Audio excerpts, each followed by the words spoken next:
হর হর মহাদেব।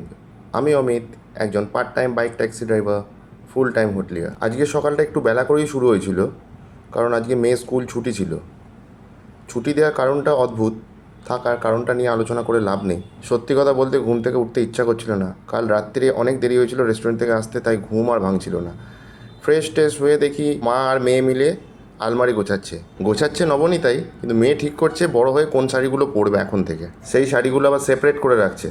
যদিও কোনো অসুবিধা হবে না, মা মেয়ে দুজনের হাইট এখন প্রায় একই হয়ে গেছে। সো ওরা ওদের মতন কাজ করলো, আমিও কিছু কাজ সেরে ফ্রেশ হয়ে বসে পড়লাম খেতে। হ্যাঁ, আজকে হয়েছিল খাস চালের ভাত। আমার খুব প্রিয় খাবারটা, শুধু আমার নয়, আমার খুশি নবনীতা সবারই খুব ভালো লাগে। নবনীতাকে অফিসে নামিয়ে আমি চললাম রেস্টুরেন্টের দিকে। যেতে যেতে দেখা হলো আমার বন্ধুর সাথে, শ্যামল।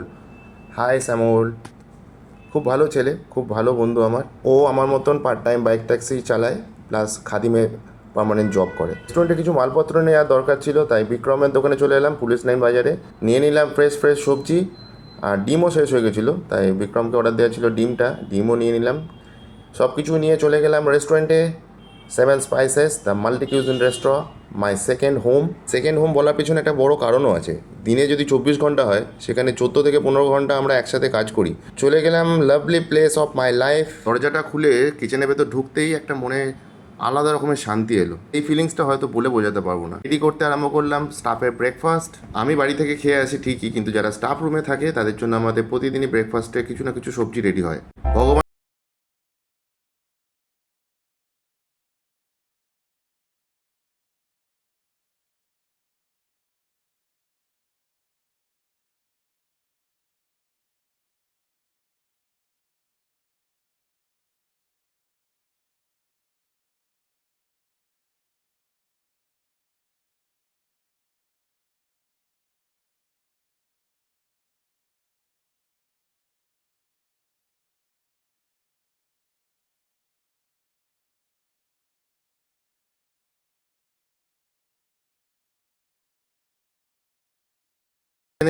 কাজগুলো কমপ্লিট করে বিকেলে একবার বাড়ি গিয়ে দেখি দুজনে মিলে বৃক্ষরোপণ করছেন।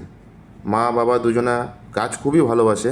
এই গাছের পেছনে আমার কোনো হাত নেই, ওনারাই পরিচর্যা করেন গাছগুলো, ওনারা খুব ভালোবাসেন। আমি শুধু মাঝে মাঝে ছাদে উঠে গাছগুলো আর গাছের ফুলগুলো দেখতেই ভালোবাসি। চলে গেলাম নিচে, এক কাপ চা খেয়ে চলে গেলাম রেস্টুরেন্টে। আজ আমাদের রেস্টুরেন্টে স্টাফের মাটন হচ্ছে। কয়েকদিন আগে গণেশের বার্থডে ছিল, সেই ট্রিটটাও আজকে দিচ্ছে। Thank you Ganesh, the taste was awesome. Now it's time for our guest review. Hello sir, good evening.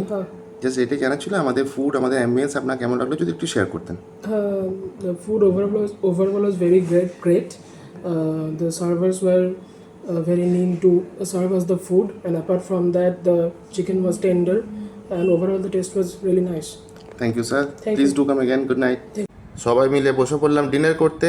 Mutton R rice, আর সঙ্গে ছিল গণেশের স্পেশাল মিষ্টি। ও মিষ্টি নিজেও খেতে ভালোবাসে, খাওয়াতেও ভালোবাসে। রেস্টুরেন্ট ক্লোজ করে আমার বাইক নিয়ে চললাম বাড়ির পথে যেতে যেতে রাস্তার কুকুরগুলো প্রতিদিনই আমাকে দেখে ছুটে আসে, আজকেও তাই হলো। So that's all for today. I am Amit, signing off. Tata, take care, see you tomorrow, tata.